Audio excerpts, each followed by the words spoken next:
Hi, I'm Daryle Bean from Daryle Bean's Custom Guitars. I have a project coming up which is a rebuild of a guitar. I thought I'd share it with you because it has a lot to do with my history. Just to go back in time, the very first guitar I ever had was a little Kent like this guy. I was age 6 or so. My dad ended up selling it on me, so I became guitarless for a little while. I'm a drummer, why would I need a guitar, right? So then in the 70s, I ended up taking a bunch of parts and putting them together and used this Toledo UC-2 surf-shaped guitar and made it my own. It was heavy, it has a nice body, solid, good neck. It was fine, and it was all I had.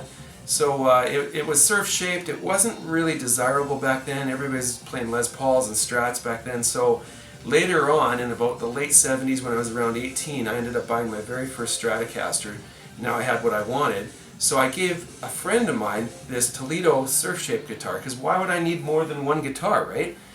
So I gave that to him. Years later, last month, I was thinking, I wonder where my surf guitar ended up. I wonder if it's still around. So through the power of Facebook, I ended up finding this guy, and I contacted him and said, hey, do you still have the guitar? Would you be interested in selling it? Well, he still had the guitar. It was him, and he wasn't interested in selling it. He gave it back to me. So I'm so happy to report that I've got the very second ever guitar I owned in my possession again. This is a Toledo UC-2.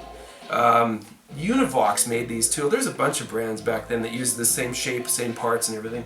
This was a Toledo. It was 3-color sunburst. I ended up sanding it down and making it white back then because I thought it would be better to not be a 3-color sunburst.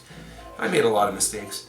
After I gave it to the guy, he ended up sanding it right down and turning it natural like this. It's missing a few parts. It was really, needing a tuning peg and a few things.